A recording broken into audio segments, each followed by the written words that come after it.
So, greetings, fellow armchair Imagineers! Tiki here. And Blue Dragon 5. And Jacob Wild 2.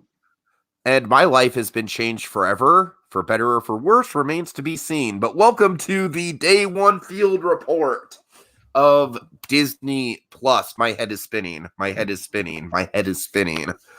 This is what is real life, guys. This is incredible. Oh man.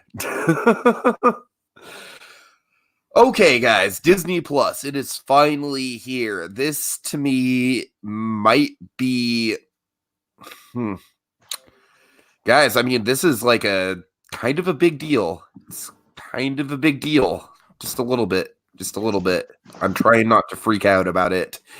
Whether or not it's like a, sort of kills mainstream, I don't know. Blah! Sorry, Tiki, just pick a sentence and start with it, would you? Disney Plus is a game changer. There. All right. It's a total game changer. We're here to go over it. We're here to talk through it. I'm just kind of at a loss for words. I have so much to say. Oh boy. First impressions, guys. First impressions. We really should have gone over a format for this, but we didn't. That's my bad. It's kind of winging it. Yeehaw! First impressions. Let me hear them. Well, of course, folks, as you probably noticed, the streaming wars are upon us. Appropriately after Veterans Day, of all the days they're going to launch Disney Plus, like right after that, then we're in the midst of what they're calling the streaming wars. It's day one, boots on the ground. I tell you, Disney Plus is like the day it was promised, and they've been hyping it up more than anyone could ever. Last night.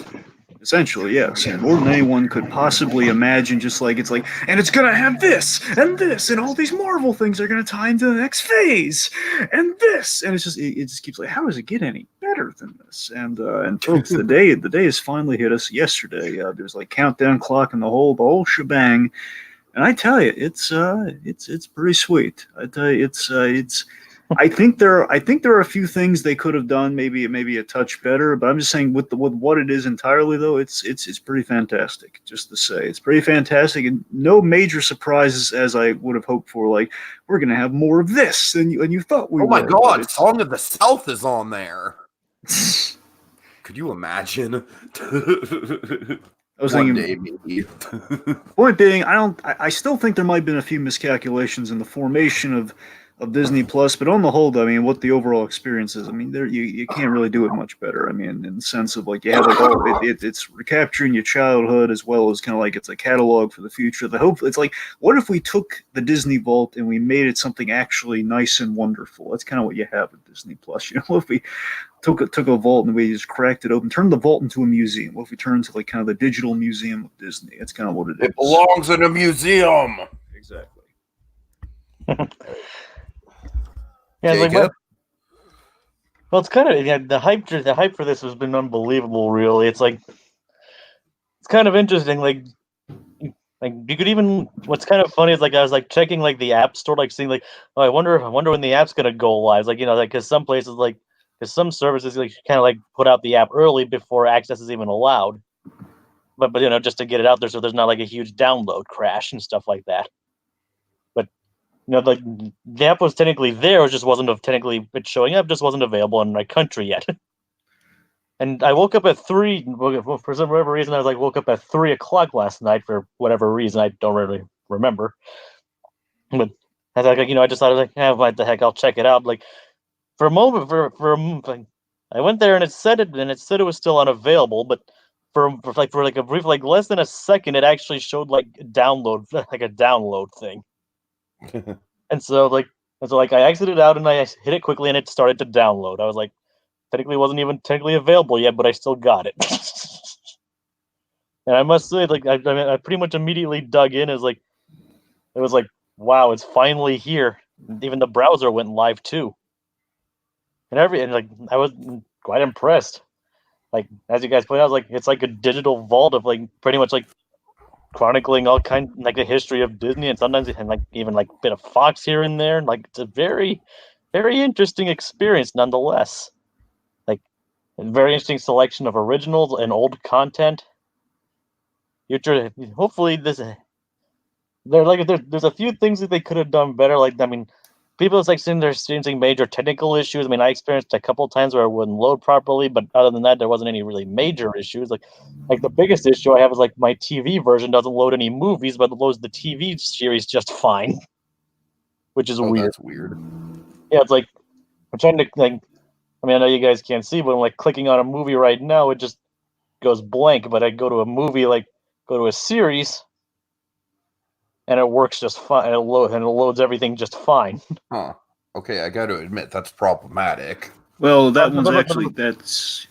Like I said, but the problem only exists on my TV version. Like the app and the web browser work fine though. Yeah, just Jacob, I can actually that one's specifically it's a TV issue. It's not the app on that one. Oh, the TV thing. Well, I guess that's a good clear up. Yeah. Okay, I'm sorry, but on a technical level, like this is totally inside baseball here, but like how is it able to play series but not movies? Like what's the difference? All I know is what the source of the problem is. I'm not the one who's okay. Okay. I just know like not with Disney Plus, but with some other stuff, some other streaming things. Many a time that for some reason that'll happen where the series comes in fine, but the movie not so much, and it's a TV issue. It's really weird. I can't explain either. Well, that's odd. Yeah, but anyway, like I said, and one thing I've noticed is a lack of like like I've left a movie or TV series and like like exit the browser, but it doesn't like show any way to return to it from the main menu. I mean, I thought I saw it at first, but then it like disappeared. I don't really know. Maybe it's just something wrong with my browsers for all I know. But other than that, I haven't really experienced as many issues as people are claiming. So maybe I'm just lucky. Dragon, any technical issues on your end? Well, funny you ask. So, if I can lead some narrative here. So Tiki, you were with me during this moment. So apparently, last night after we had finished kind of our celebration of Veterans Day and talking and doing a commentary. What movie did we talk about, Dragon? Dunkirk. Yes, to say it like the great Mark Rylance. Anyway, no, seriously, we're done Dunkirk afterwards. We're kind of meandering around, and Tiki had this thing where he realized he could access Disney Plus, where I was going by this countdown clock they've been putting up for people subscribing to the service. Now, I still attest to this. There was no way just to get on basically go to the main website that was Disney Plus, because anytime you found like a DisneyPlus.com, it was like get the subscription as in get the week of the year. So not the week, the monthly or the year, essentially. That's kind of the only web page there was for Disney Plus, any way you sliced it. And so again, basically looked like he was going to have to wait 5 hours, or Tiki somehow could get to it anytime he wanted. So just by happenstance, I'm doing research for some other stuff, which kind of leads me to IMDb for some casting stuff. And I notice on the side, because they're advertised like, "Oh, get out, Disney Plus," and it's like, it says like watch it now. So okay, I'm going to click this little link here, and it brought me to the webpage, and I could sign in like I was waiting to. And this is like like not 5 hours later. This is like again, it's ridiculous finding the website. So that was kind of a technical issue off the start, where again you couldn't. What's weird is that I was able to get it on my phone at first, but then about an hour later, I was able to get to the website just fine. That's what I'm saying. I couldn't get to like the straight website, where apparently other people get onto it on their phones, which it just seems really odd, Mm-hmm. I'm sorry, really quick. I hate to interrupt, but I just want to know we have Donovan and Pink Pearl in the comments, and Donovan and Pink Pearl, they are both Verizon members, and Donovan really wants us to know that repeat, I have it for free. Technically, apparently, Verizon members get a year of Disney Plus for free. That's pretty cool. Technically, I have unlimited, but I didn't. But I think they announced the whole Verizon deal after I already signed up for it. I tell you what ticks me off.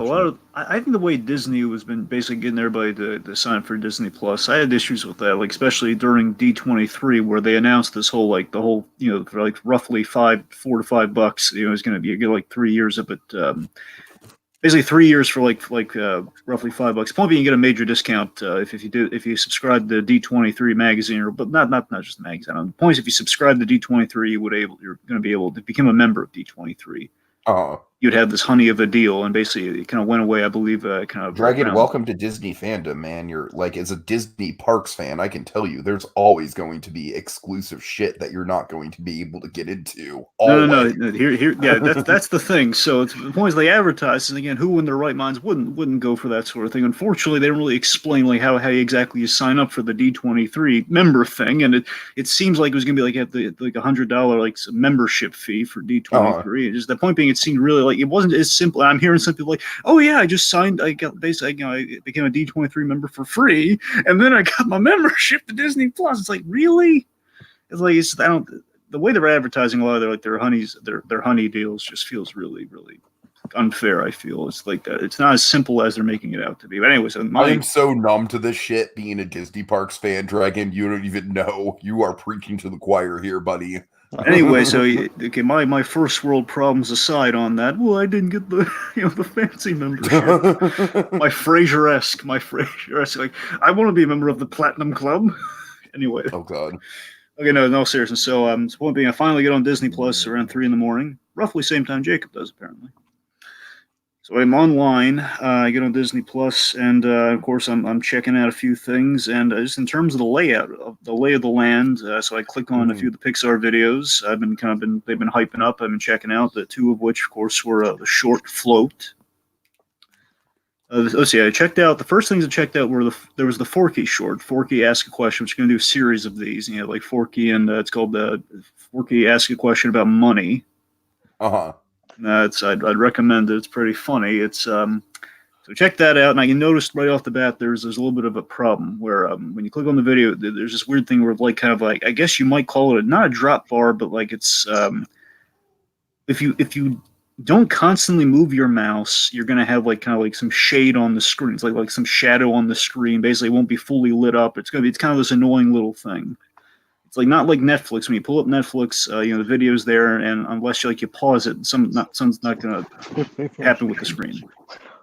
What? Making any sense there? I didn't personally notice that, but I mean, hold on. I'm gonna pull it up right now and see what you're talking about. Go ahead. Like if you pull it up online, you'll basically the video will play, but it won't maintain itself. As in, like a few seconds will go by, and then like the screen will get a little dark, and unless like you move the mouse, it'll be like fully lit up and basically get all the space you need on the thing. It's like that's kind of a weird thing I noticed that's kind of happening there. It's again a little bit of a first world thing, but again I'm saying compared to the other, now we're in the midst of a streaming war. I mean you have to take notice of these certain things. It's not like an Amazon or Netflix. I got to admit, Dragon, I have it pulled up right now, and it's not really doing that for me. I don't know. I'm honestly thinking the issue isn't necessarily. The issue is probably an issue of consistency. Like it's not working for everyone across the board. Clearly, Dragon, you clearly seem to be having the most issues with it, my friend. You are. I hate to say this, Dragon. I really do. Don't take offense to this, but I'm kind of glad you're having these issues just because we get to report on them, because frankly, like I was kind of worried because, Jacob and I seem to have been sort of going through with flying colors. So, at the very least, Dragon, I'm glad that we get this on field report of the issues, because I was worried that this was going to be just straight like, yeah, I love it. There's no problem with it. Thanks. I'm sorry. I'm looking for. I'm a producer. All right. I'm looking for good podcast material. Right? A regular Max Biella stock you are. Yes. Anywho, okay. Point being, a few minor issues when you're kind of taking notice of like all the other kind of streaming services we have now. Again, every little thing kind of a little bit more apparent. I know I had when I pulled it up. So eventually, I pulled it up on the PlayStation 4 the next day, and that's basically I can now have it pull up on the TV. No muss, no fuss. Everything kind of looks. Everything's pretty good. It's everything's pretty clear on that route. I will note one thing. One of the shows has a really odd subtitle issue, as in the subtitles work fine for every other thing except this one show. Mandalorian. Oh, really? So I was able to watch it with subtitles just fine. Now, let me be clear. Okay, here's the weird thing. On the TV, the subtitles do not work. Yet online, again, the subtitles work fine for everything. It's really weird. Okay. As That's in, like, odd. the only subtitle you get on Mandalorian are like beeps and boops. That's all the subtitles you get. Really? That's weird. As in, you put the subtitles on, like, okay, they're clearly on. You're checking like a madman. Well, the subtitles are wrong because you want to know like all the little dialogue bits that are going on there. And then anyway, so and it's just like you're watching. It's like, well, am I crazy? Am I not like noticing the sub? I'm looking all over the screen like they're not there. But sometimes you get like a beep and a boop there. It's like, well, why am I? What is happening here? It's ridiculous. Interesting. Any other issues besides that? Well, I mean, just talking about the general layout, Jacob was kind of laying out there. It's overall, I think the big pro is that you have all these very specific categories. Therefore, you want to find something Marvel. You have like all this Marvel stuff. You have basically kind of layout. We kind of have a little bit here, like Disney, Pixar, Marvel, Star Wars, National Geographic, et cetera, et cetera. Like they have, it's well organized, but in terms of your exiting process, it's not all compiled like continue watching this. Like you need like a watch list or bust in this regard. Otherwise, it's plus And one thing was that you add a way to like to sort out your playlist too. That's what I'm saying. Like they're basically in getting back to the homepage and more specifically, like when you continue watching something, it doesn't have like a very you can see okay you were in the middle of watching. So if I was watching Recess, for example. I've been watching Recess, kind of binging it from the start because now I can. Adventure Blue Dude was also doing that. Mm-hmm.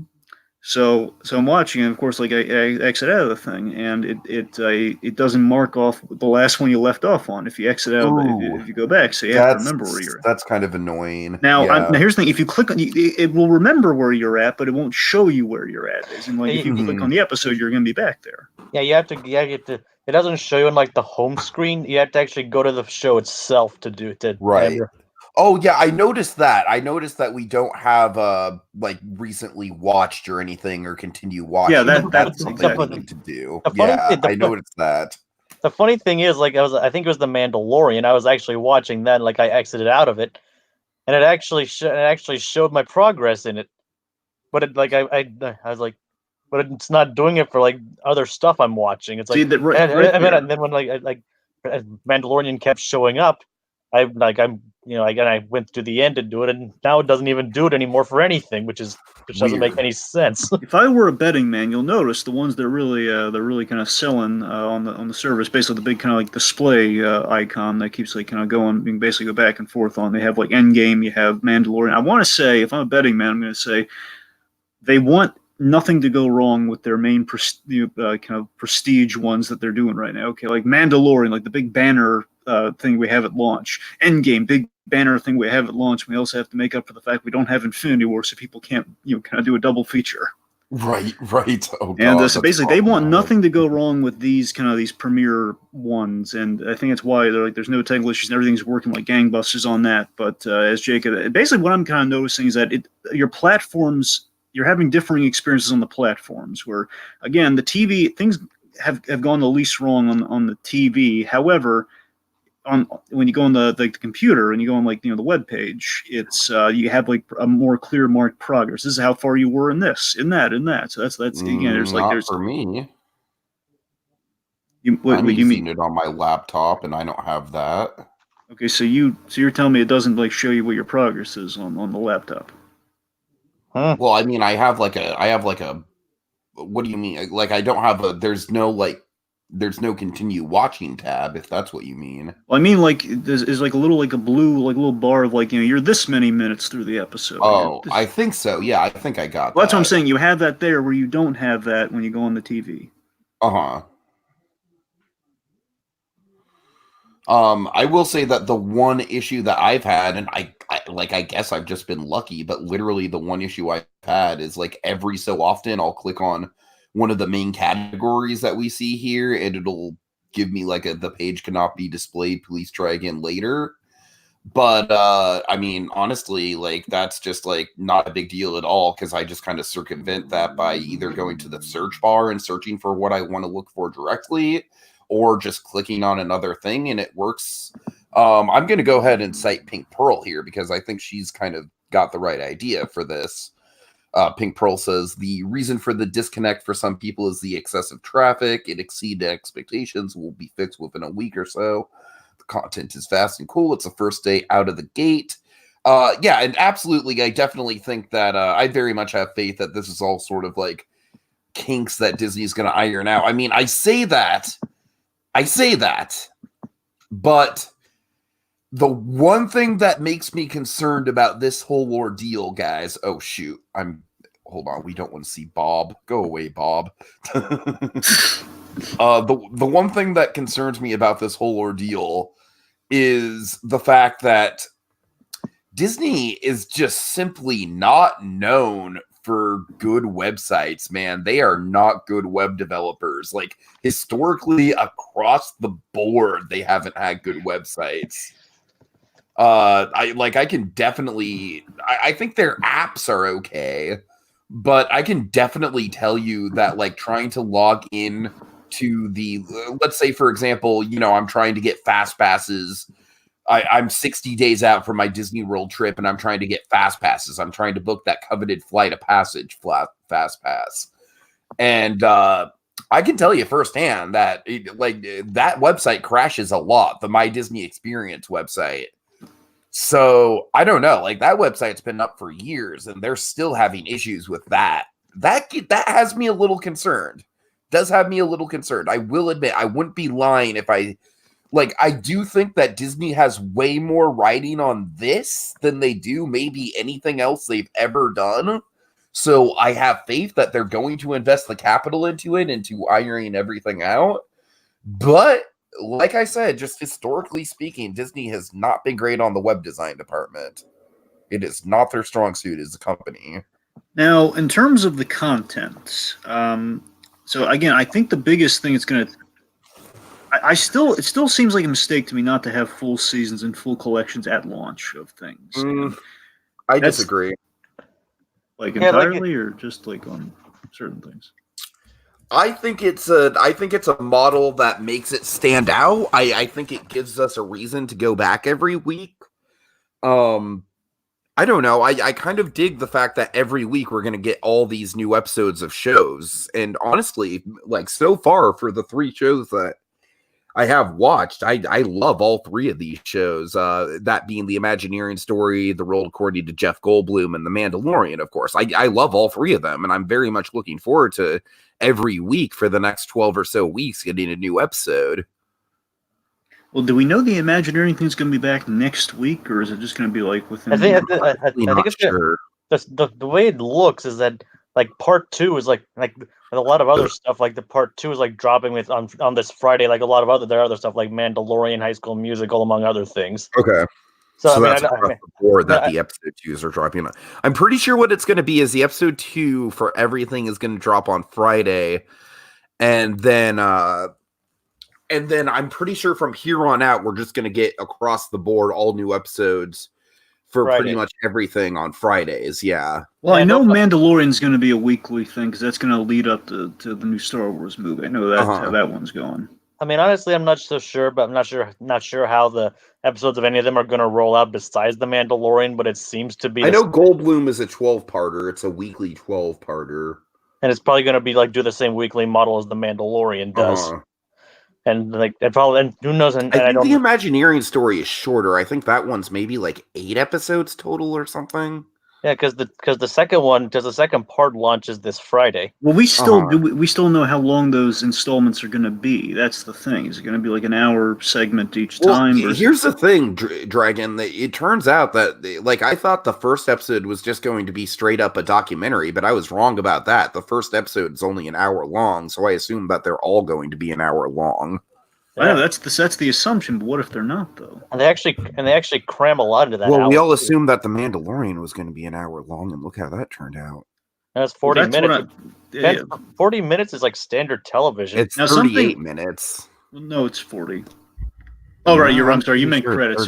Well, credits and stuff, sure, 30. Yeah. Well, okay. I mean, that's just that's like standard streaming stuff, though. It's like sometimes they don't even reach the full hour. Like, heck, some episodes of Stranger Things were longer than an hour. Okay, well, the important takeaway we should highlight, given Disney does have an affiliation with Hulu, and of course one of the bundles for Disney Plus is Hulu and ESPN, that whole thing. Regardless, that's absolutely something I want to get is ESPN. because I want to watch all that sports ball. My point I'm sorry, specifically Trey, go ahead. my point specifically with Hulu is that, of course, the version of Hulu that they're putting out there is kind of the standard version, which has commercials in it. Yet Disney Plus, no commercials. That's it's a big feather in its cap. No commercials, and you can watch Mandalorian uninterrupted. You can watch something that is only on Hulu that now is the commercials taken out on Disney Plus and the Runaways. If you were to watch that show.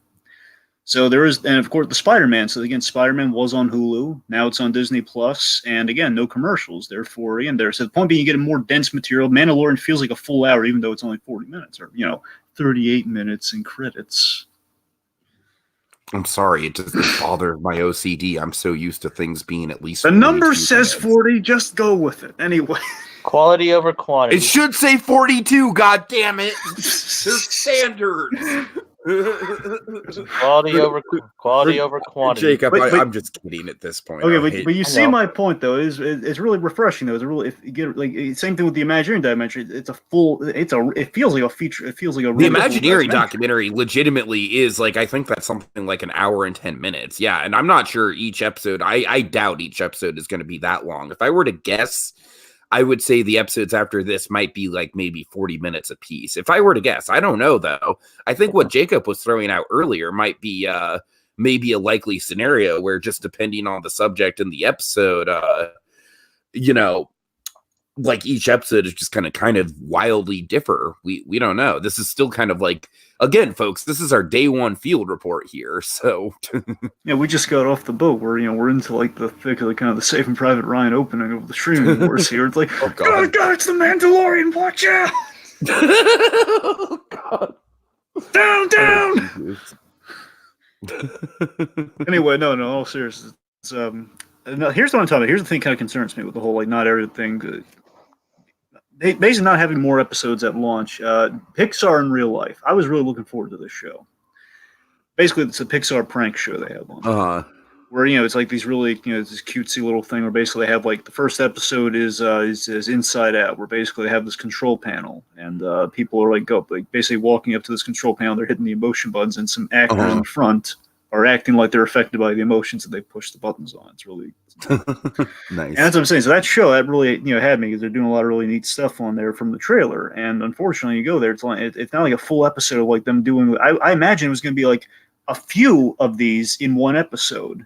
It's only a 7-minute Inside Out themed thing where it just keeps going on with people being affected by it. It's no variety you would have in a prank show. It's you see a few pranks. In this case, it's only just one. And it's a brief episode. They're wanting me to come. Basically, I when I started, I watched the Pixar stuff, and I had a short where it's not even all the Spark shorts are available. I knew they weren't all going to be available at drop, but I thought at least there's only going to be 6 of them in total from the looks of things. But I thought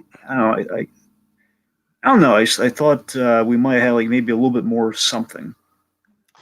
I knew they're going to have there are 3 left. There's Float, and there's 2 more after that. I think it's going to be. I think they're all going to be released within November at least. I don't know if it's going to be the next week. It's going to be both the remaining 2 are going to be on there or what. It just felt we have okay, here's a Pixar short, here's another one, and here's this little short prank show thing. It's man, this is good, but this feels like stuff they could easily have had on YouTube, and it makes me worry if I've gotten myself in too deep here. Okay, that's a good point about the YouTube thing, but I mean, honestly, technically, let's be real here. All of this stuff we could easily watch on watch cartoons or something like that if we really wanted to. I think it's just the convenience factor that's really at play here.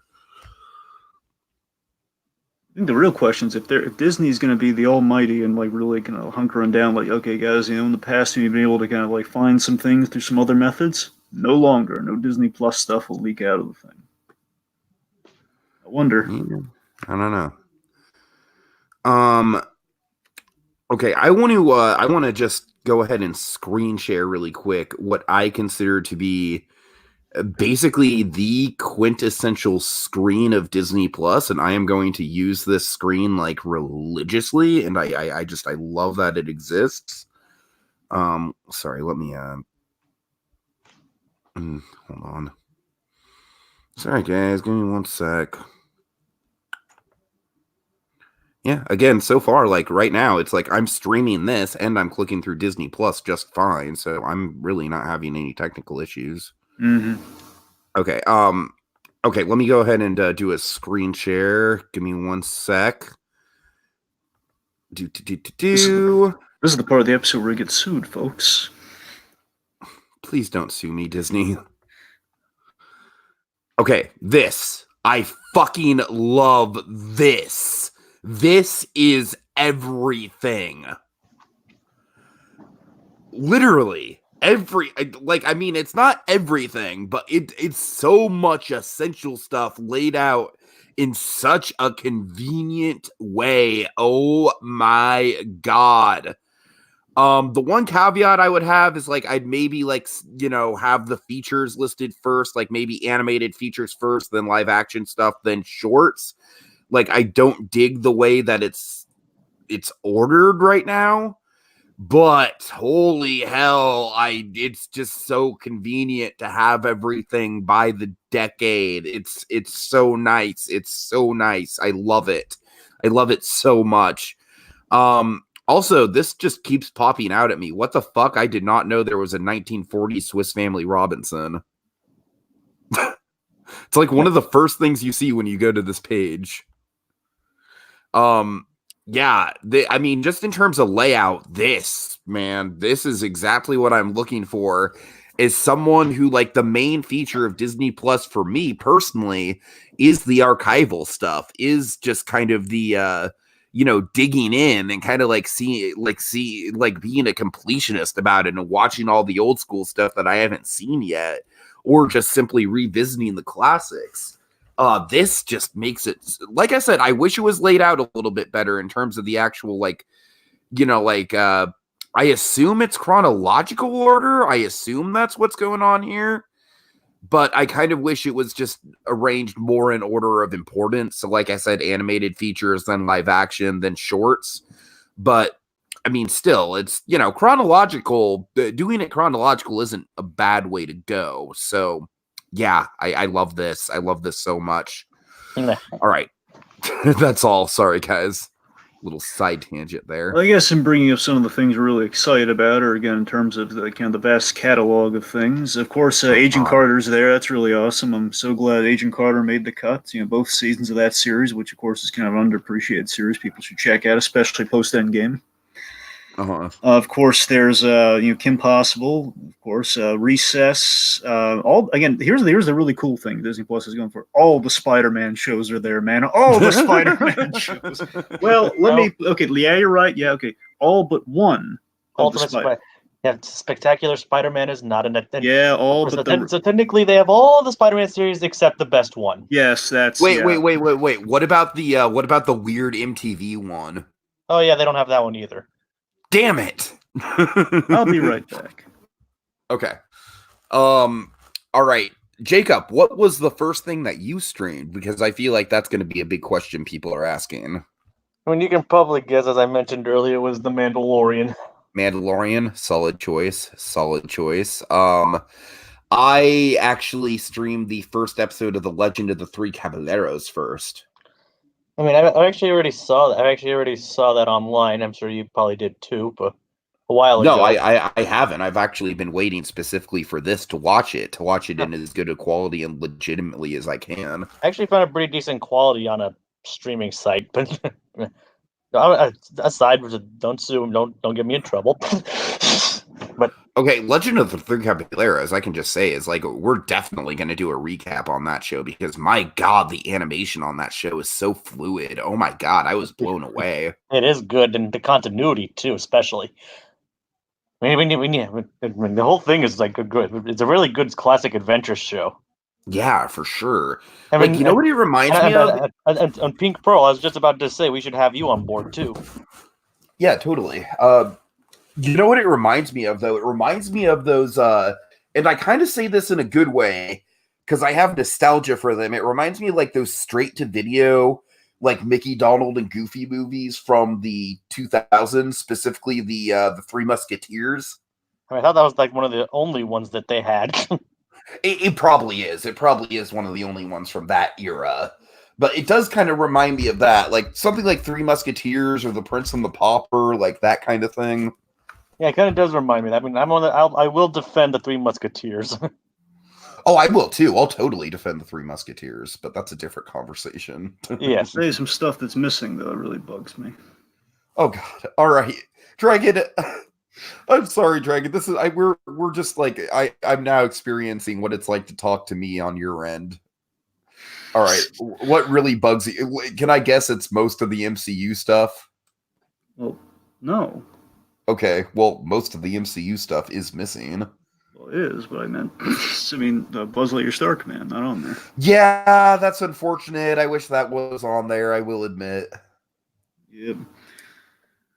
I mean, that one really buzzed me. And also, I noticed I could have sworn they said this was going to be there at launch, and they changed their minds. Bear in mind, there are like a lot of last-minute announcements towards the immediate launch. Like, here's like some good news: the Amazon Fire Roll, which is really good. So you can basically have like some Amazon Fire on the side, like a little Fire Stick, and now it won't go to waste. Because I was fearing like, oh god, because Disney just keeps playing these mind games where it's like Spider-Man's not going to be in the MCU anymore because he's going back to Sony. Because we can't house him anymore. We have mouths to feed. We can't put Spider-Man anymore.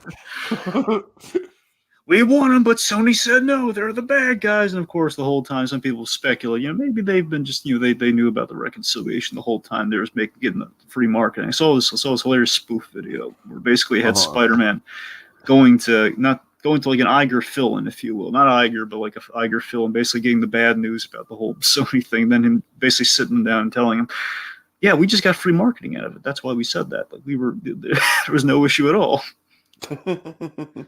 Anywho, point being, I heard they're going to have both the MCU Spider-Man movies at launch go with all the other Spider-Man stuff they have, because they literally have every Spider-Man thing but the best one. Spectacular, as Jacob said earlier. It's like everything but the best.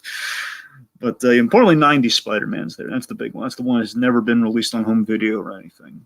So that's the big get. Regardless, it's like the fact that we're going to miss of all the MCU stuff. We're missing the Spider-Man movies, which I'd imagine they would have definitely wanted to have there at launch. All these last-minute changes. I'm not surprised they're not there, considering how dicey the Sony situation is. It is, but I could have sworn like that was like one of those last-minute things. But regardless, one notable absence from something that was supposed to be a launch is Dolphin Reef. What? Dolphin Reef. It's a Disney nature film. It was supposed to be there at launch and wasn't there. Oh yeah, I know what you're talking about. Yeah, it was the new Disney nature film. Yeah, I mean, it wasn't really on my radar because I don't really watch the Disney nature movies. But I don't either. But that's just like something that people noticed. That like it was like scheduled to be at launch, but like they didn't even really say anything about it, and it just wasn't there. Let's see. Well, here's something. The biggest issue I have with Disney Plus at launch, and this is now like this thing we knew from the outset, but I'm just like now that's here, it still kind of bugs me. All the hype on all the MCU series that they're doing, and literally all they have is like the Project Marvel thing. That's all we have at launch in terms of like new MCU stuff on that's exclusive to Disney Plus. Like not even Marvel What If, and they made like more announcements. Like here's they clarified one of the specific episodes for Marvel What If. It's gonna be Zombie Captain America. It's good. Oh, they're gonna have. I like that. So here's what they announced. They announced one of the episodes. It's gonna be Zombie Captain America, and Bucky is tasked with taking him out. Oh my God! Yes, that's awesome. I know, right? Sounds that's awesome. That's what I'm saying. Like they're making these announcements the day of launch, and I'm like, I frantically was looking. Oh God, did I miss it? Did they put Marvel What If on there? And it's like, no. It's not Jesus! There. What if they did? That'd be crazy. That's what I'm saying. It's like all this waiting for they're waiting until after, because again, Feige's making this announcement that the stuff's really going to tie into Phase 4. So basically, Disney Plus now with that one comment, with that one announcement, they've already made all their money back. Because now everyone's going to have to get Disney Plus to find out what's going on. Oh God! And that's the thing. It's just kind of bugs me. We had no real substantial, basically what they have going on now. And I guess given the significance of like Endgame and everything, the fact that we just ended out a really big phase of Marvel, and we have pretty much all the major hits of that. Are available. The fact basically they're giving some breathing room between Marvel movies, so it's not as big a deal, but it's still like they announced a lot of really cool Marvel stuff, and it's just like really we have to wait like till next year, at the end of next year, really, to start getting stuff with Falcon and Winter Soldier, and that's all I'm looking forward to very much. Yeah, that doesn't launch till August. That's what I'm saying. It won't be till August, and I think I don't know. I forget if What If's going to be in that year or not. But the point being, like, you're going to have Falcon Winter Soldiers kind of towards the tail end of I get maybe like halfway through. I could have sworn I heard that What If was like in 2021.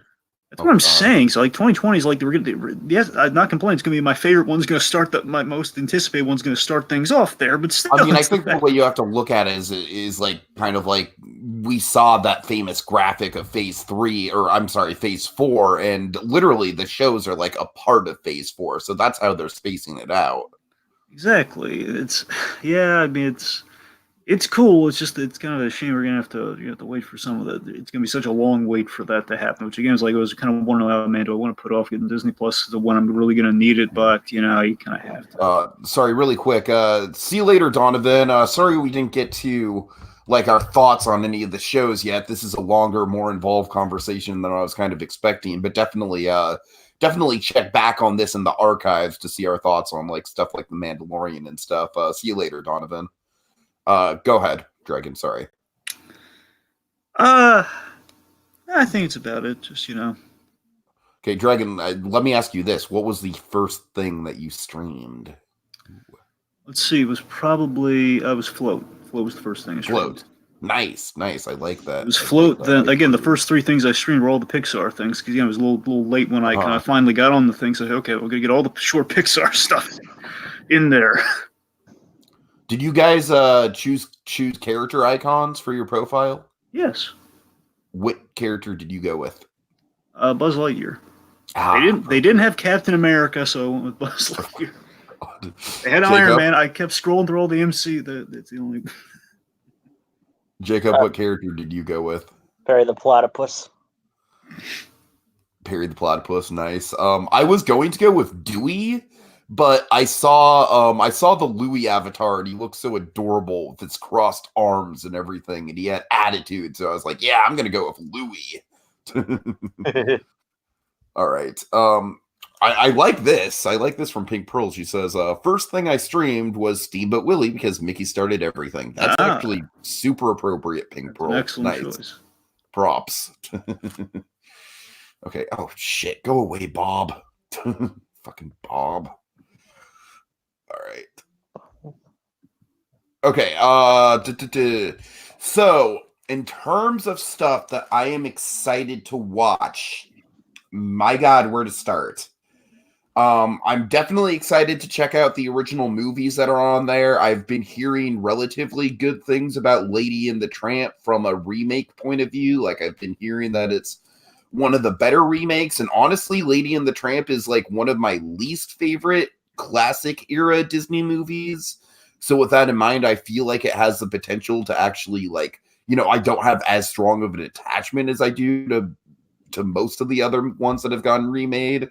So I feel like the remake can maybe stand on its own a little bit more in that regard. I'm very excited to get to Noelle. Like I'm honestly kind of considering waiting until it's closer to Christmas to get to that one, like at least Thanksgiving. I'm considering waiting until Thanksgiving to get to that. But by the same time, we have to vex it for seasonal shenanigans, so I'm not sure. We'll have to see. In terms of just the archive stuff, definitely very excited about all the Disney Afternoon stuff. There's a shit ton of that I just have not seen at all. Dragon, I mean, we always talk about how I'm a big fan of Darkwing Duck, but I mean, truth be told, I have not sat down and watched all the episodes of that show. I mean, Darkwing Duck, I kind of like mostly just watched on VHS, honestly. So I'm like really familiar with like a handful of those shows, of those episodes, honestly. The funny thing is that's like one of that actually started like trending on Twitter. Darkwing Duck. Yeah, specifically Darkwing Duck because of Disney Plus. Nice. Let's see. I mean, I'm excited to watch Tailspin. I'm excited to get around to. I'm even excited to get around to some of the guilty pleasure stuff on the Disney Afternoon lineup, like Bonkers and Quack Pack. I'm excited to just kind of like check that out of morbid curiosity. I mean, importantly, because this is just my weird sense and taste coming in. I am fucking stoked to get to all those like, late 60s, 70s, like screwball comedies with ridiculous names, like The Computer That Wore Tennis Shoes and The Love Bug Goes to Monte Carlo and The Apple Dumpling Gang Rides Again. Guys, you don't even know. I am stoked to have all that shit. The Love Like Bug that goes shit to is Monte right Carlo. up my alley. It's just Herbie goes to Monte Carlo. Herbie goes okay. Herbie goes to Monte Carlo. No, I mean I'm serious though, guys. I'm serious. Like these are like as a matter of fact, you know, when I worked at the museum, the Walt Disney Family Museum, we actually had a display in our lower lobby that was just all kinds of posters for live action Disney movies of Walt's era, most of which I hadn't heard of. And so things like The Ugliest Dash Hound and stuff like that. And I must admit, I definitely got curious staring at those posters. And so now that I have a chance to watch all that stuff, I'm stoked. I'm stoked about that. And also, I think people shouldn't be sleeping on this. I am very excited that a lot of the True Life adventures are on there. I love those old school True Life adventures. I think they are just crazy watchable vintage edutainment. I mean, it's so right up my alley. And then of course it's amazing how much like obscure stuff they're pulling into this. I know. It's like, oh, we don't only have this like these huge big name stuff, but also all this strange stuff we also made. And I'm very excited to, of course, have the entire Disney and Pixar catalog, for the most part, with a few odd exceptions here and there, at my fingertips. Yeah, poor Coco. Very excited. Coco, I could have sworn I saw on there, Dragon. Oh, it's not on there, I'm telling you. I could have sworn I saw it on there. It's not? I'm pretty sure it's not. It might be like the whole Netflix thing. That's what I'm saying. I'm pretty sure it's caught up in the Netflix thing. It's why Tarzan isn't on there, but the weird thing about Tarzan is that I would assume that Tarzan's not in there because the Edgar Rice Burroughs estate is like infamously picky. But the weird thing is that there's other Tarzan stuff that's on there, just not the original Tarzan. Oh, speaking of which, yeah, I mean, again, what you're saying is like the 1999 Tarzan is not on Disney Plus right now. That's what I'm saying. Yes. Yeah, that's also why we're not going to see another show kind of in the Buzz Lightyear Star Command vein. If they put The Legend of Tarzan, the TV series, on there, it's like yes, but it's not. But I believe that Tarzan and Jane is. Really? Are you telling me Tarzan and Jane's on? I know that something Tarzan is on there. That's weird because there's only crazy if they. I don't know. That's weird. Anyway. Hold on, but there was something on there that I noticed where it had the sequel, but not the original, and I can't think of what it was. Well, I hope they didn't have Tarzan. Oh, Lilo and Stitch, the series is on there. Nice. Is the original one? Like the original Lilo and Stitch on there? I would assume so, but I don't know. Yeah, original Lilo and Stitch is on there, yeah. All right. It's like there's so much stuff on here, you can't even remember what's on there. Oh, Dragon, no, I'm sorry. Tarzan's on there. Oh. Well, still, why isn't the show on there? Yeah, Tarzan 2 and Tarzan and Jane are all on there. Dang it. Yeah. Shoot, guys, sorry, I wish I could remember which one I saw that it kind of bothered me that it's like, oh, you have that, but not the sequel, okay, or you have the sequel, but not the original, okay. Shit, now it's gonna really bother me. Oh, and also, importantly, every single episode of The Simpsons, so like, 8 seasons of good content. 10. No, it's 10. Yeah, give or take with the last 2.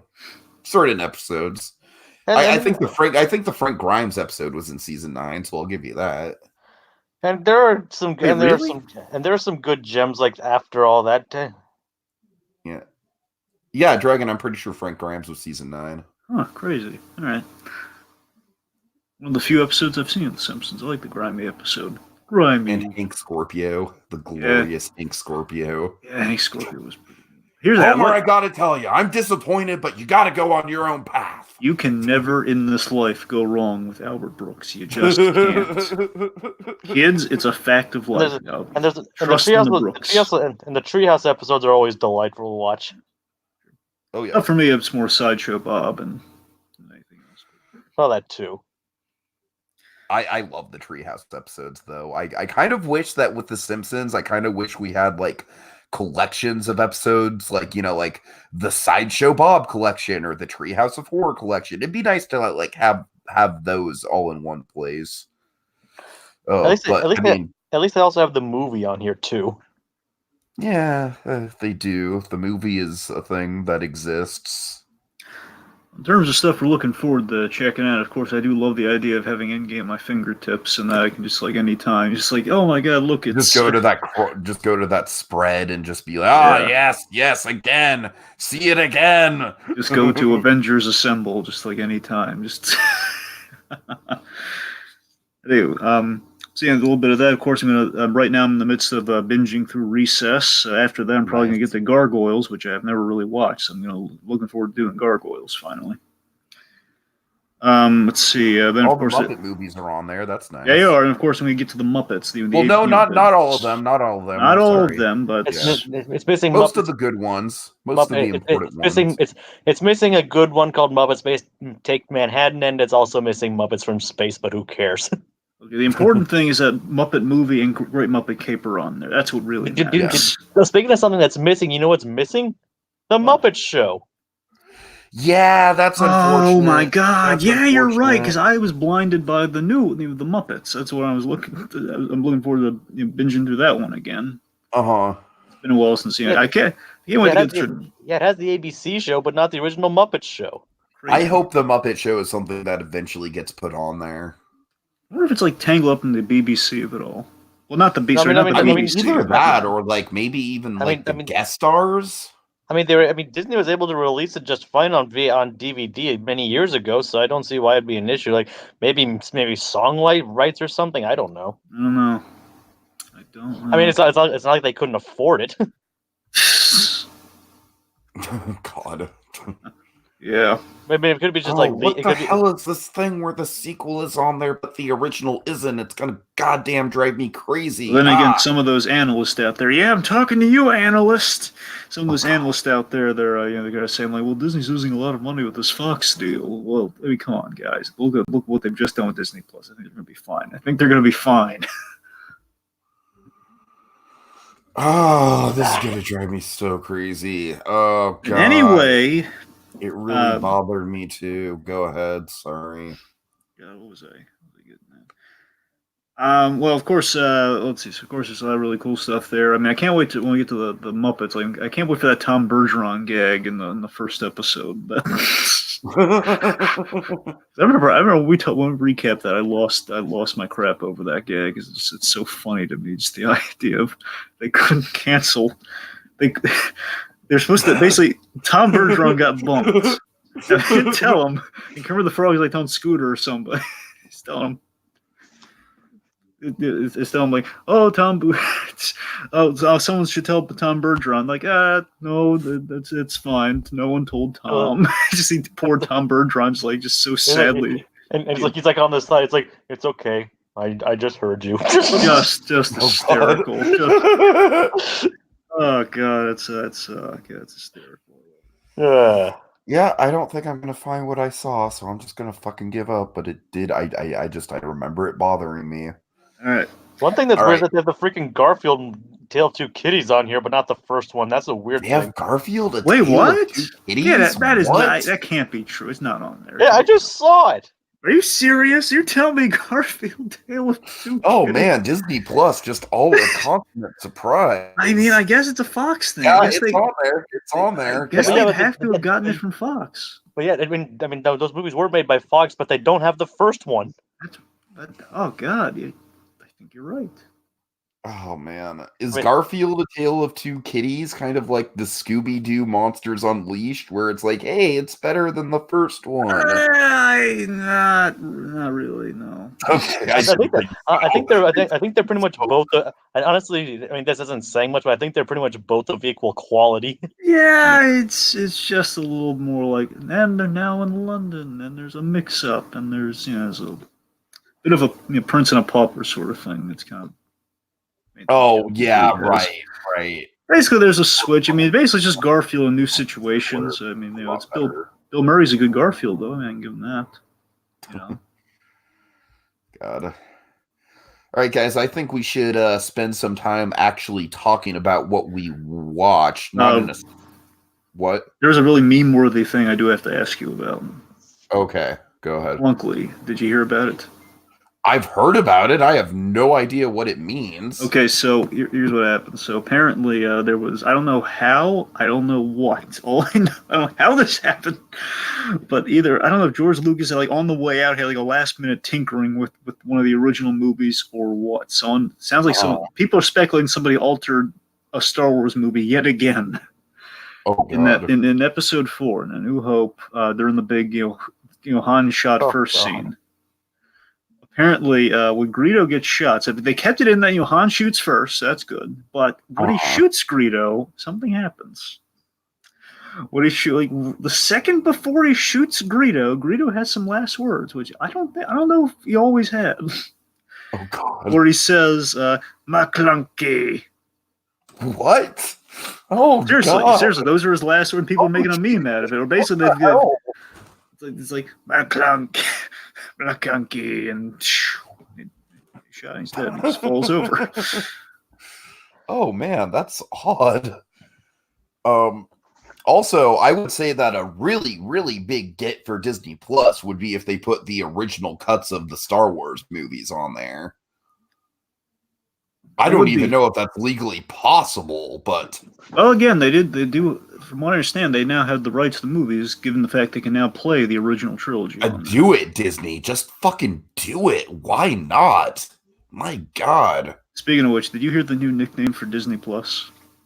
Oh God, what is it? This is from the guys of How It Should Have Ended. They Da Plus. Da Plus. I like that. Da Plus. The plus. The plus. The plus. All right. The plus.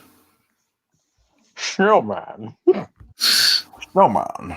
Snowman. The plus, baby. The plus. Oh, God. All right. So should we talk about the stuff that we actually watched? And of course, folks, we're still kind of like, this is new territory for us as podcasters. We're still kind of, trying to get a rhyme and rhythm for like what stuff we're going to be covering and when. We certainly know that we're going to be doing a Mandalorian spoiler cast at the end of the season, leading into the Rise of Skywalker. Everything else is kind of up in the air as far as new content is concerned, as far as covering it on a weekly basis. But I do kind of want to take the time to just go through the original stuff that we have gotten a chance to watch so far and just, not necessarily like break it down in depth, but just kind of give our thoughts on everything just so it's out there. All right. Okay, so yeah. Timestamp 57:45. Discussion begins on The Mandalorian, baby. So I loved The Mandalorian. I think this is like the Star Wars. Basically, overall, this is Disney Plus's answer. But let's just say this is Star Wars' answer to kind of a Netflix Daredevil. So far, I'm really impressed by it. Yeah, it's definitely got a ton of potential to it. It does. I wouldn't say I loved it, but I would say I totally saw the potential in it. There's a few elements of it I'm a bit shaky about. I wasn't crazy about the extended bit with his hostage, and I thought that guy was a little bit too comic reliefy. I don't know. I did love the Brian Posehn cameo, though.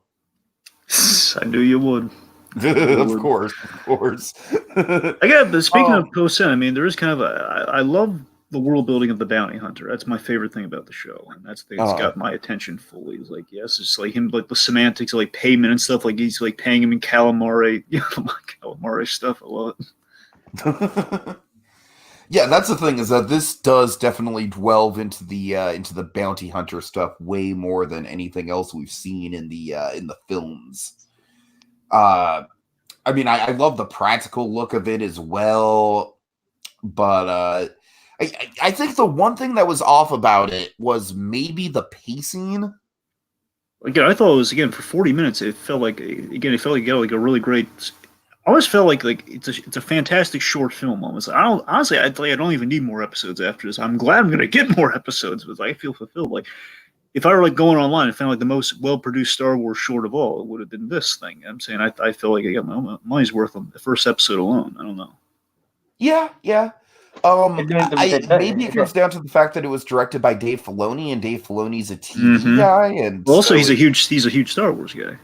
well, yeah, I know he's a huge Star. I know you know. I'm stating it for the My record. coworker was literally Dave Filoni's assistant. All right, I know Yes. who Dave Filoni is. All right. Yes, you know a guy who knows a guy. I know. What I'm saying for the folks at home is that Dave Go ahead, Filoni is Jacob. Jacob's trying to say something. Go ahead, Jacob. The funny thing, I was watching something. He used to be like a storyboard. He used to just be a storyboard. For like Dave the Barbarian, and like I directed like Avatar: The Last Airbender before getting into Star Wars. Oh yeah, he's fantastic. Yeah. So and like I said, the thing this like series accomplishes the best, I'd say, I mean, though it kind of looks especially in the music and like everything, it feels like Star Wars. Like it feels like it's really like Star Wars stripped down to its most basic essentials, and basically feels like you're watching almost like a mini Star Wars movie, as Dragon pointed out. Like it's maybe a bit more gritty than normal, but you can definitely feel like, oh yeah, this is definitely Star Wars.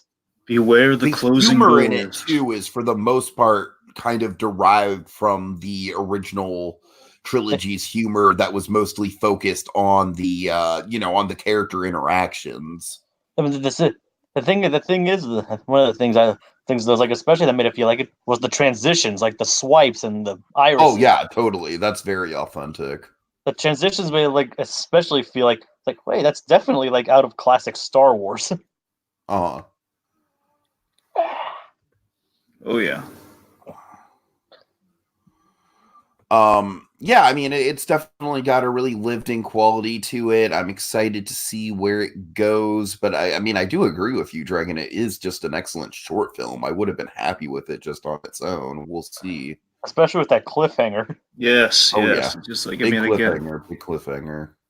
Oh boy, I'm very much. And minor spoiler, I hope we see more of IG-11.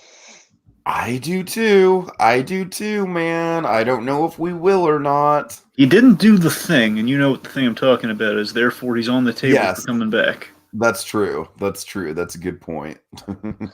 Plus, the guy. Speaking of which, that gag with the thing is exactly what I'm talking about when it comes to like just classic George Lucas original trilogy Star Wars character banter. Yep. All right. Honestly, guys, I'm so in love with the world according to Jeff Goldblum. It's everything I wanted it to be. Yeah, so what was the first one about? Like, what did they do? So what did he learn? Sneakers. Oh, sneakers. Yeah, it's like it's actually really interesting. It's like I mean, it wasn't like a full-blown history of introspective, but like more of like its impact on society. Yeah. Basically, he kind of just breaks down like the subculture of like the sneaker collecting community, and it's like the show is very, very. It's very freeform, it's very free flowing. I get the sense that there's no real rigid structure to the episodes. A lot of it actually feel like he's just making it up on the spot. Exactly. That's what I love about it. Like Goldblum is just, I mean, we all love Goldblum. We all love Goldblum, obviously. He's the golden boy, that Goldblum. But I honestly did not even know it was possible for Goldblum to be this charming. I mean, we are talking like the Goldblum charm levels are just completely off the charts with literally this. Jeff Goldblum buys sneakers. That's the episode, and it's a delightful. Yes. And it's totally riveting. Technically, he does buy a pair of like custom-made sneakers. Yeah, there you go. Yeah. It's great TV. I'm going to go as far as to say, now, bear in mind, I have not seen the episode. I'm just going off of what I can assume the episode is, and based on the trailer and everything, what I get a sense of what the series is. And basically, as you were saying, just Jeff Goldblum doing stuff, and we learn about things via Jeff Goldblum's first experiencing these things. Yeah, exactly. It's very laid back, but it's also kind of like informative. Like it's like looks. I mean, I'm not sure if like every single episode will be like this. It'll be this high quality even, but like talks about like the subculture of like I didn't even know SneakerCon was a thing until this show. Oh, Drag, you would be shocked, Dragon, at the amount of cash that's flowing through this sneaker convention, man. It's crazy. I know how much sneakers, at least I have a vague idea how much sneakers go for. I mean, I know it goes for even more like inordinate amounts. I'm just saying like I've seen like $200 sneakers are definitely something where it like the show did a perfect job. It did exactly what it set out to do, which is to take someone like me who, always just constantly owns the same pair of fucking shoes until they're drawn into the ground, and then buys the exact same pair of shoes to replace it. So someone like me who's obviously not in this culture, it got me engaged in this culture. It got me wanting to learn more about this culture. I mean, I'm not about to drop, $10,000 on a pair of sneakers anytime soon, but I am fascinated by people who would drop $10,000 on a pair of sneakers. And that's not hyperbole, by the way. Really. Oh, it is not. It is not. What? Hyperbole. It's not Jacob saying. That's not hyperbole. You're going to literally drop thousands of dollars for the sneak anyway. No, you literally see a deal go down on camera, Dragon. It's great. No, it's like they actually said like the deals like they had to do it off camera. That they actually that's true. Yeah, right. Oh god, but I cannot. I know it goes without saying, kind of, but I cannot emphasize enough how charming Goldblum is. Well, basically, if I'm to make an analogy here, I would say it's kind of like the best parts of the Mr. Rogers, Mr. Rogers' Neighborhood. Basically, go out and do stuff and learn about something, right? Yeah, kind of. It does sort of have that vibe. Yeah. I wanted to say, I was like, it probably wouldn't have worked with anyone else but Goldblum. Yep. I will say that I was terrified that it was going to kind of be like Bill Nye Saves the World, which is. How is that show anyway?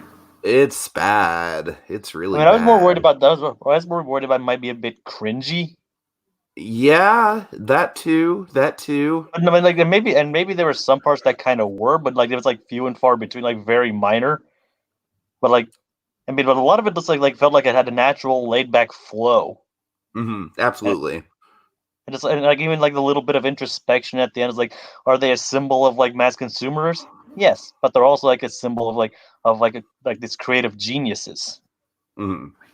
Which, Dragon, to put it simply, the fatal flaw with the Bill Nye show is simply the fact that he goes out of his way to insert personal politics into it, which is something that I was terrified that Goldblum was going to do with this, and he does not at all, not even remotely. The political albatross of sneakers. The closest thing he gets a political thing is talking about flat earthers being incorrect, and that's right, yeah.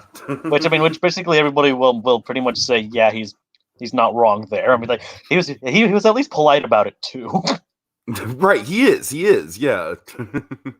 But that's the most political he got in the episode, and that's about it. Jacob, did you watch High School Musical, the series? Actually, yes, I did. Okay, how was that? Because I'm excited to dive into that. It was actually quite interesting. I mean, has a bit of an interesting meta quality to it in a way, but I don't really know what to say. You got to get Katie Garland on for these High School Musical, the series recaps. Wait, yeah, but it's actually pretty. I mean, it's different. I'll say it like this: it's definitely better than I was expecting it to be. It's I really like the premise and the characters and the performances are all great so far. I mean, we'll have to see how the story actually pans out, but it's just a lot of it's just worth watching for the characters and their interactions alone. Mm-hmm.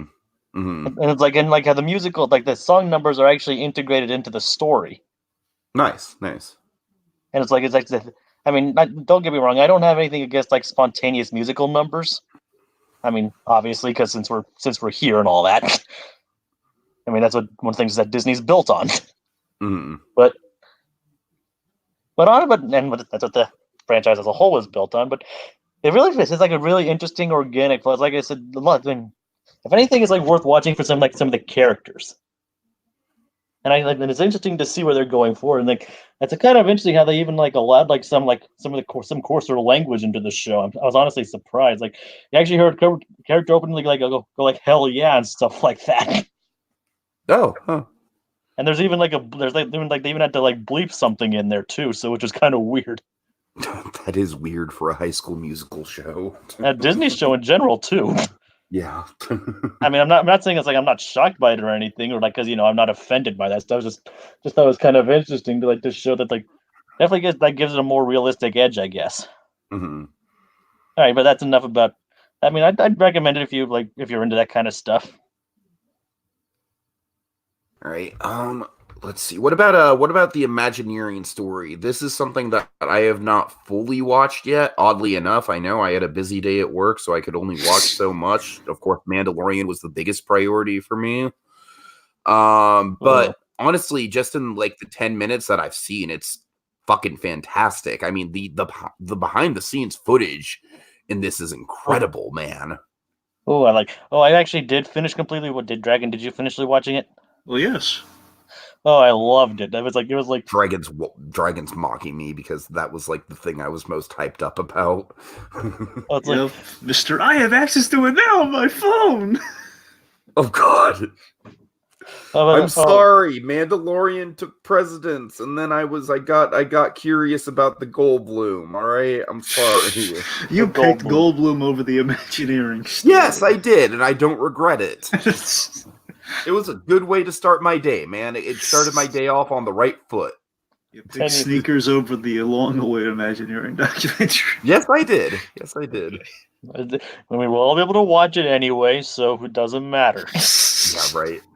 But honestly, saying, Dragon, the only reason I haven't watched it yet is literally because I wanted to devote like a big chunk of time to actually like sitting down and watching it. So I didn't want to watch it this morning because I was getting ready for work, and I didn't want to watch it after work because I was getting ready for this. I didn't want to watch it during work because work. So, I literally just haven't had the chunk of time to watch it yet. But yeah, it's like a very good piece of documentary work. I've heard people calling this the crown jewel of the Disney Plus lineup. It's basically Leslie Iwerks. My goodness, I want to see Leslie Iwerks do all the documentaries, man. She's all of them. No, seriously, Leslie Iwerks. Ever since yes, like it's a masterful work. Like the behind the scenes stuff is incredible. Like it's like all kinds of all the interviews, like all the stuff, like all the all the inside stuff. I get to see. I love how even Bob's getting in on the action. You they even minor spoiler. You even get to see the basketball hoop inside the Matterhorn. Oh, you do? Oh, yay! That makes me happy. Oh, yay! Oh, that's awesome. It's just a single hoop against the wall. Yeah, I know. I'm sure it's totally unremarkable, but but it's still there. Like that. Do you see the staircase leading up to it? I think so. Oh, awesome! All right. Like that shows you how in deep they go. Like they're actually allowing stuff that's never been seen before, and all kinds of news footage and the construction of Disneyland, all kinds of stuff. No, but seriously, Iwerks, she knows. Again, I've loved her work ever since she did the Pixar story, man. It's just one of the best things I thought she did. And I'm not going to say this, bear in mind, because the thing's not even done yet, so I can't even say if it's better than the Pixar story or not. But I'm saying it's the same style that she brought to the Pixar story, and then you're seeing this great footage. It's commenting what the subject matter is so well. And I got to tell you, after this first installment, it makes me really want to see a biopic on a very specific biopic on the opening day of Disneyland. That's where. Oh hell yes! Oh my god, absolutely! You could do a biopic of that. Oh my god! Because that was my favorite segment of this first installment, and that was stuff I could easily see an awesome biopic of a man betting the farm with $17 million gamble, and then seeing it all go down the drain and thinking that he's lost everything. And that's the thing that really captivating in this first part. Just I think I like how they actually pointed out the aspect that it could have been a failure. It totally easily could have been a failure. It's a miracle that it wasn't a failure. Yeah, Walt was especially they even showed even Walt was worried about it. And they showed the famous clip, of the mic cord. Oh yeah, yes. I thought that was my signal. You can see Disney being so worried. You can see him being. Disney is always calm, cool, and collected every time you put a camera on, but that's the one time he's not. Right, one time totally, he's he's paranoid about the mic cord when he's walking off, and you can see he's not doing the arm in arm properly when he's walking away with the host. It's the most uneasy Disney you'll ever see in your life. Oh yeah. Nice. Who would play Art Linkletter in that biopic? Oh, by the way, they do a really good breakdown of the Imagineers too, and they just kind of have this great layout at the start of it where they show you the kind of this photo of all of them. It's really good. Cool. All right. Who's there? Let's see. Like, I assume you have Rolly Crump, Bob Gurr there and there, right? Yeah. I Bob hope Gurr's so. in it. Your guy was in that too. The one, the Mark Davis, he was there. His Mark wife was in Davis. Mark Davis and his wife. That must Yeah. have been an archive interview because that dude's been dead since like. Well, the no. 90s. I mean, he was in the photo. He was. Oh, okay. Oh, Yeah, but they did interview his wife. Yes. Oh yeah, Alice Davis does a lot of interviews. She's such a sweetheart. Wife was there, and there was one of the. I think one of the guys you mentioned. Not. I forget if it was. Was it Jacob? Was it Gurr? Or was it? God, one of the other guys. He was. Rolly? I mean, no, they definitely had Raleigh and Gurr. That's good. I might be thinking of Gurr because I know they had to interview one of the guys there. I think it might have been Gurr. Honestly, those three are like the only three that are. God, I'm sure. And you'll like this. And you'll like this. They actually did have like a little 5 or so minute segment of Mary Blair. Oh yes, fucking love Mary Blair. This is the part of the episode where Tiki geeks out over the Imagineering names that are being dropped. Yes. No, but seriously, like who is honestly like I know I'm probably forgetting someone, but who is even like left of that original like dream team of Imagineers besides Alice Davis, Bob Gurr, and Rolly Crump? I'm pretty sure those are the only three.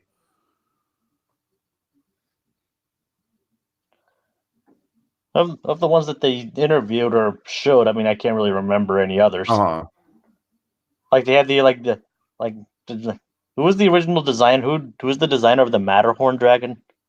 He was the guy. He was the guy. Like he said, he had to learn like I was a mechanical guy. I had to learn calculus just to make this ride.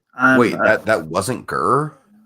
It might have been him. It might have been Gurr. That's a thing. Well, again, point being, I can't authoritatively tell you at the moment. No. All right. So suffice to say, it sounds like it's a pretty damn good show all around. It's very solid. It's very solid. It's definitely recommended. All right. It has like the emotional ups and downs. Cool. They explain the layout of like where the layout of Disneyland's inspired from, which is really cool. Oh God, I read a book about that and it was fascinating. Yep.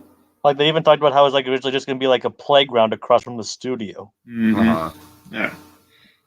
All right, good stuff. Looking forward to watching that. Legitimately, guys, I don't want to sleep on Lady and the Tramp. I want to get to that sooner rather than later because, like I said, I don't have a big attachment to the original one, so I have a feeling that one's going to surprise me. Real question's if they do the Siamese cats. That's the real question. I think they did something slightly different for them. Yeah, they're not. They're never going to do the Siamese cats. I think they did something. I think they might have done like something similar, but I haven't really watched it yet. But you know that you mentioned the Siamese cats, though. From what I've seen so far, there hasn't been any censorship going on in regards to that type of stuff. The Siamese cats are there. Black Crows. The freaking cringeworthy fucking Native Americans from Peter Pan are there. Oh God. Those are like easily like the worst stereotypes that Disney's ever done, maybe outside of Song of the South. I swear, the Red Man thing is like every time because I try to forget that part, and when I go back to the scene, it's like it's so bad. It just gets worse and worse and worse. I love the Peter Pan movie, but every time you go back to I mean, you think oh yeah, it's Tiger, nothing wrong with that, and then you realize and then her father. No, I mean, the song is literally like, hey, what makes the red man's skin color the way that the red man's skin color is? Yeah, and then, of course, the thing you read is like the old peace pipe gag is like, oh, man, that has a context. It's not really that PC these days. Oh, God. It's not just like, the kid shouldn't be smoking that word. It's like, oh, God, no. Personally, I'm kind of as offensive as this stuff is, I'm actually against censorship, and especially censorship of history. Yeah, I am too, Jacob, for sure. Yeah, they shouldn't touch a frame of it, but it's still when you go back. Yeah, I mean, obviously it's uncomfortable. They're like, yeah, we did this, but here we are living up to it. I mean, I said, folks, I think that the ultimate coup d'etat for this thing is if they drop Song of the South. It's never going to happen in a million years. Never going to happen. Yeah, because if they did, because of the whole sharecropping thing, yeah. I mean, Jesus, you know what would be the ultimate throwback, Dragon?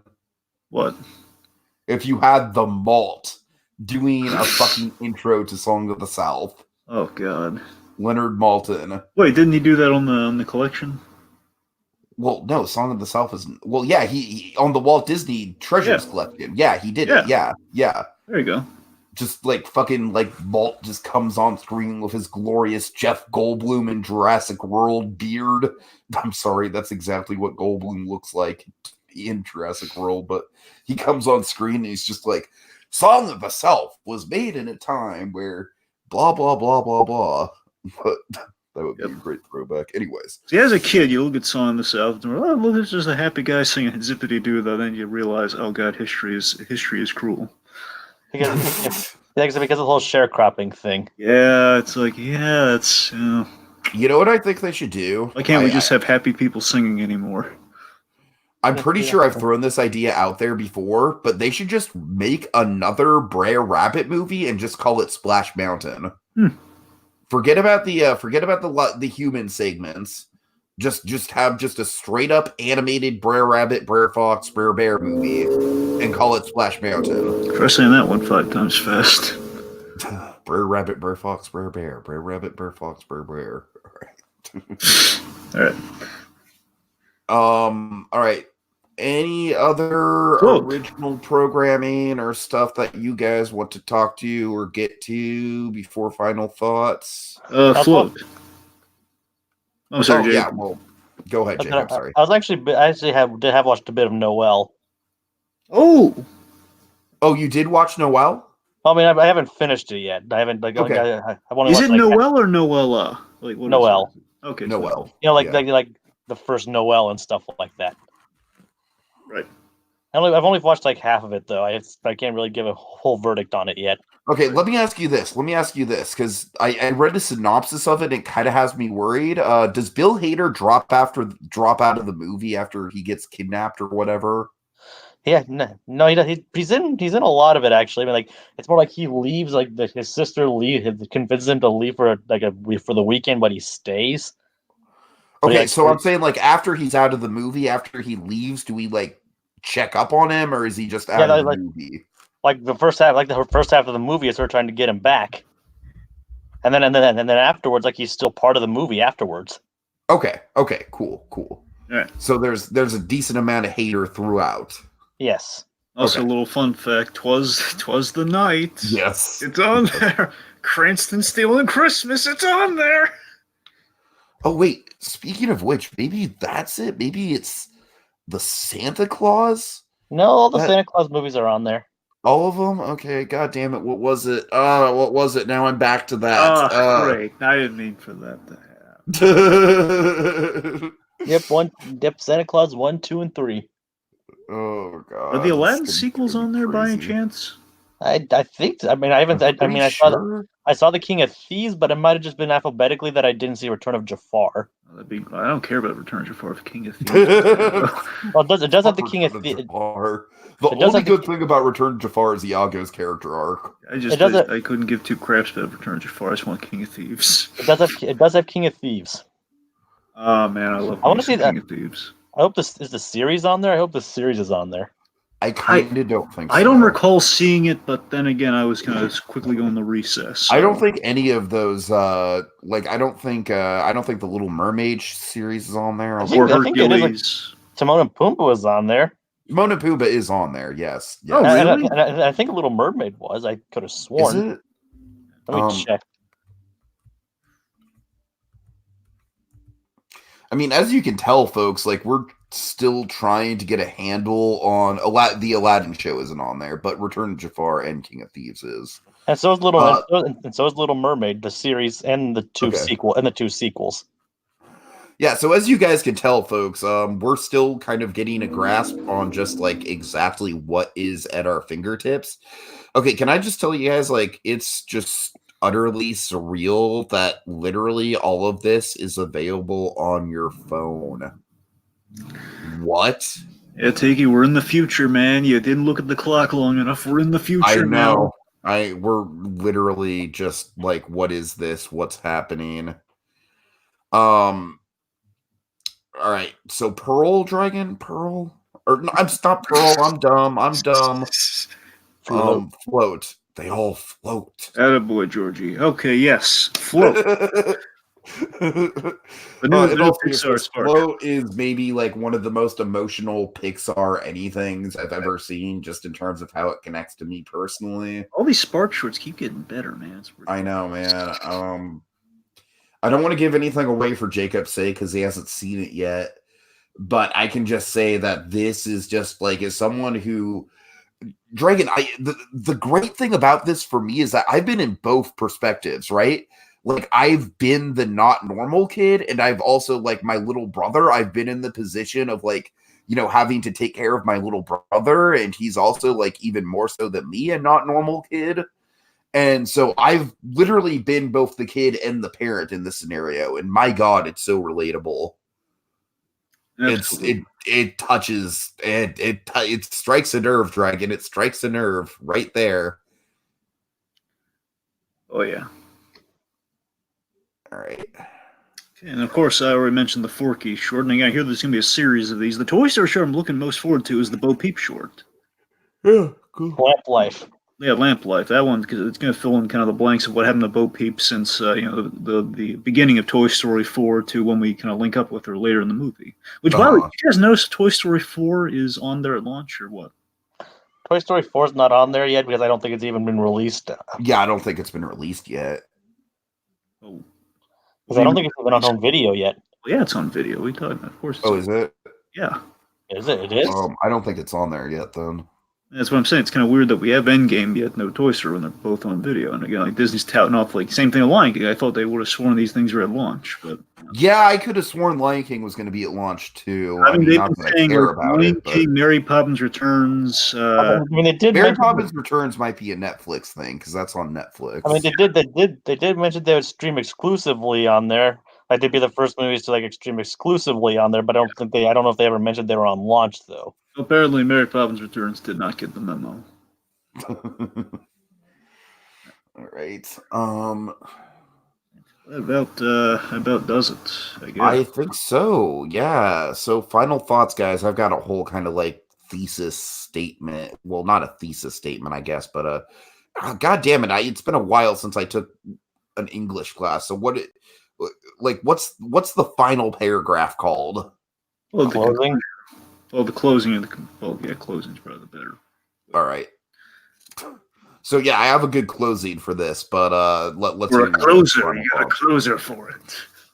Let's hear you guys' final thoughts first. Jacob? Though it might be off to somewhat of a, rocky start. I mean, not entirely. Rocky in like the most minor sense, like some minor technical hiccups there, and like some things that could be rearranged and stuff like that. This is this is off to a very promising start. Like all this stuff, like you have all this content at your fingertips, ready to watch. Just like anywhere you go, like on your laptop, on your phone, on your TV. Well, except for the movies, but hopefully that rectifies itself soon. So, like all this stuff, some of the stuff that probably people haven't seen in many, many years, is finally coming. And is finally here for us to see, and it's also going to be home to some exciting new content from all areas of their entertainment field. Like, and they're like showing like definitely paying attention to the quality of this stuff and all that. Like they're definitely like they're paying attention to the quality of it as I'm staring at CGI at a big ass thumbnail of CGI Dumbo. Well, I'm talking about their original. I'm sorry, Jacob. I'm sorry. You're taking the steam. No, I thought the timing of that was really amusing. I'm sorry. Go ahead, Jacob. That was just really amusing. Man's going for some whimsy here, and you just. I'm more referring to like the original content. Oh. Like they're definitely paying you can tell they're like definitely investing like a lot of time and quality into these projects, and if this is like a good taste of what's to come of the original content, I think Disney has a good future in the streaming field. Like, and if not, if this original content doesn't work out, there's this huge backlog that's already available, and I think they could still even bank off of that. So I think we definitely have a winner here. I look forward to seeing where this goes. Hopefully some of the issues get ironed out, which I'm sure they will. I mean, let's face it, they probably will get ironed out as soon as possible, as soon as reasonably possible. So, like I said, with that asterisk that Disney does not have a good history with web design. That's the one asterisk I'm throwing out there that I'm worried about. well, it's also being handled. It's also being handled by like a subsidiary with BAM and stuff, like their BAM Tech and stuff like that. So, and they might have something might help with that as well. So, we'll see how it all goes. Like, so I think I'm looking forward to where the plus takes us. Dragon. So yes, Disney Plus. I gotta tell you, I still have a few reservations. Mostly in I think the biggest determination. I didn't really kind of say this as I'm getting my clothes in here. Is that I think the big determining factor Disney Plus is going to be something that's truly going to be worth it. It's going to be something that's going to set itself apart from what we're working with now in the streaming wars that we have now found ourselves in. Is if they're gonna avoid pulling a Disney Vault on us, if they're going to avoid what all the other streaming services like your Netflix or whatnot is going through, where basically things constantly are in flux, where it's like it's there for a short time, then it goes. I hate that about Netflix. So if that happens, then I think Disney Plus has shot itself in the foot. If that doesn't happen, if they've learned that if they're really serious about what they're doing here, they really want to build like Disney Plus as like an actual thing and not just a fad. If they want to make like an actual service, so it's actually going to be able to compete. So it's actually going to, again, it's kind of started this war. If it wants to win this war, I guess. If it wants to maintain itself, it's got to keep these things up there and keep the library growing and keep things growing. In a perfect world, we're going to add shows like Buzz Lightyear, Star Command down the line. Do I have the utmost faith that we're going to see Buzz Lightyear and the Legend of Tarzan on there? I can't say that authoritatively, given the fact that they're going to do that. You would have had it at launch when you have like the Toy Story stuff. Perfect world, Toy Story 4 comes out, and Buzz Lightyear Star Command comes out the same day. So there is hope. There's absolutely hope. I mean, I was a little shaky on night of, but again, I watched The Mandalorian and some of the other stuff we kind of talked about here. It's like, oh my God, I got my money's worth. This is fantastic. So we're in hopeful times if they don't backpedal on things. Like the Tangle stuff, it's a hiccup. Hopefully get ironed out. But again, the point being, it first world problems, folks. The fact is we have this giant library, and it's to each their own. Everybody's kind of doing the best they can with it, and it'll probably get better over time in the loose sense. Asterisk, as Tiki said. All right. But again, importantly, it's just I'm hoping we keep strong what we're doing now, and they keep you hooked week to week as they're planning. Because if they lose interest, if it's going to be a thing where like I'm getting like a few minute episodes of a few shows that I really am interested in, I don't know. But again, basically have to keep me on the hook until those Marvel shows come in. That's kind of what I'm looking at Disney Plus right now. But I tell you, they're so far Mandalorian's so good, and again the Spark shorts, they're really dazzling me. So fingers crossed. Let's just get everything else. Let's fully stock the library, folks. Fully stock the library on the Plus, and that's where I'm at. Yes. Plus. I want to weave you guys a hypothetical scenario here. All right. A what if? Yes, a what if. Yes.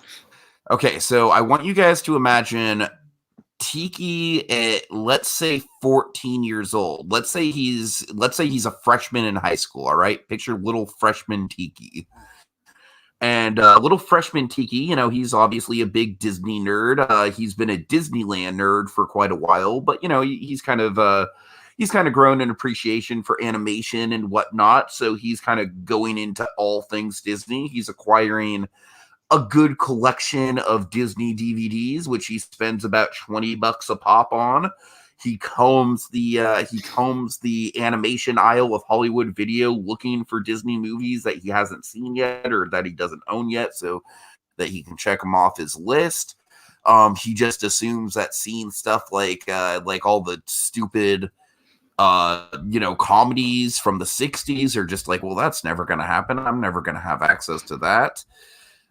Then imagine if 28-year-old Tiki, so like someone who's twice as old as this hypothetical 14-year-old Tiki, just teleports back to the past. And I'm just like, my future self is just like, Tiki, don't spend your money on the DVDs.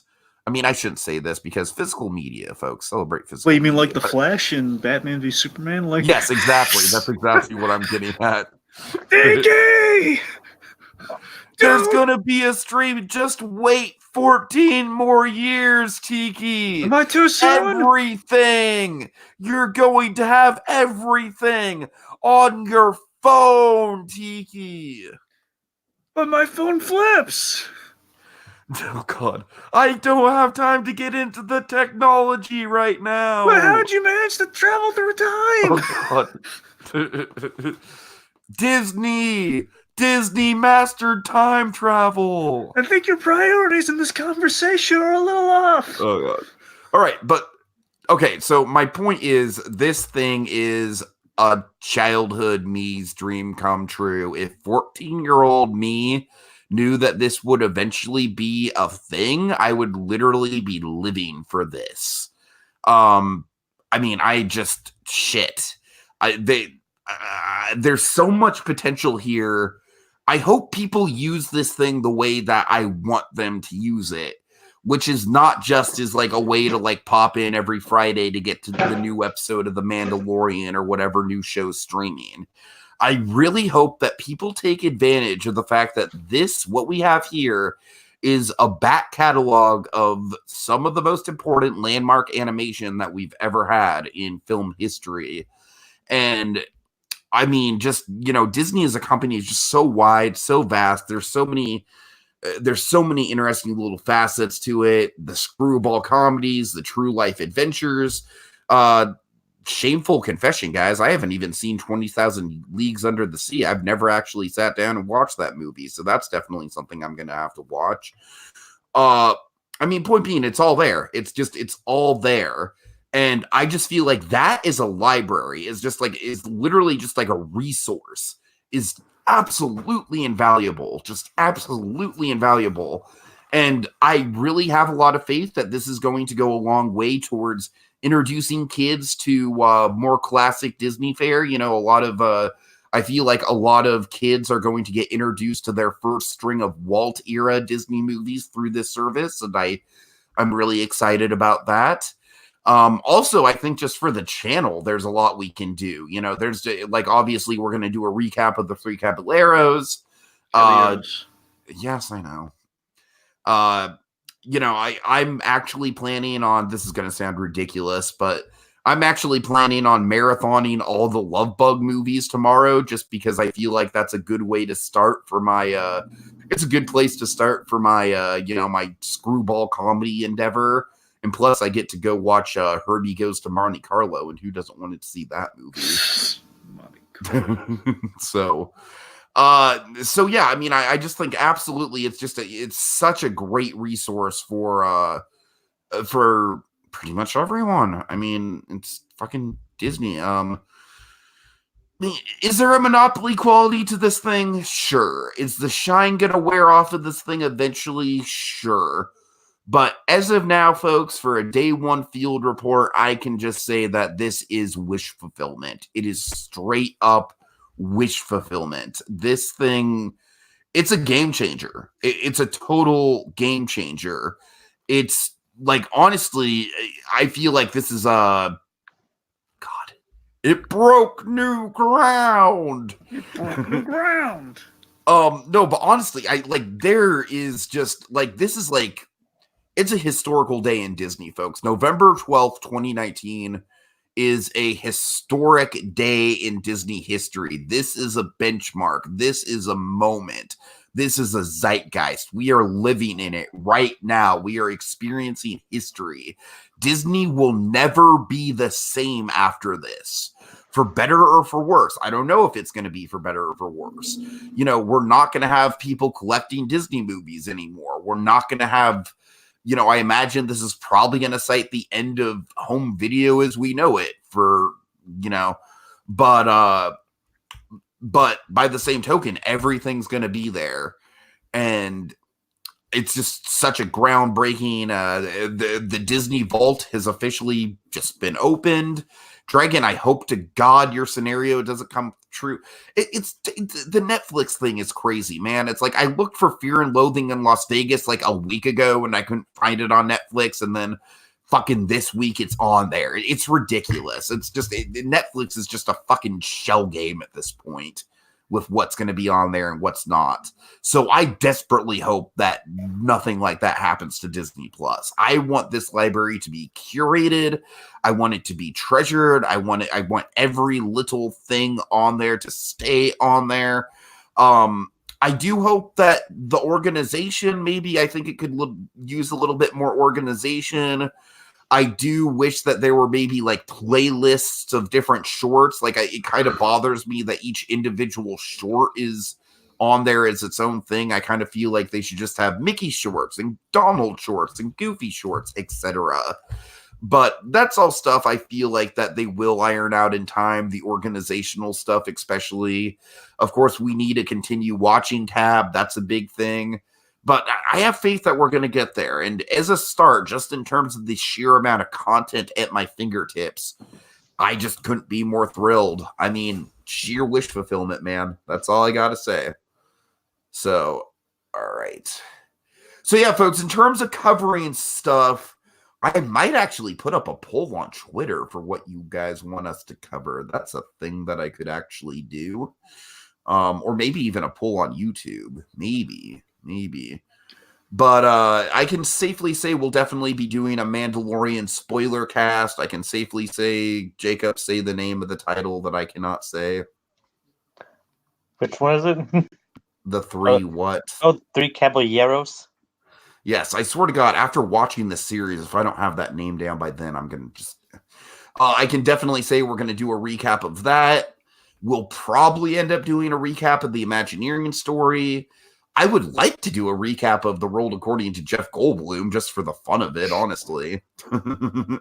So there's a lot of potential. Of course, this is going to give us a resource where if we want to do theme months, it'll be a lot easier for us to do that. Infinite possibilities. I'm so excited. All right.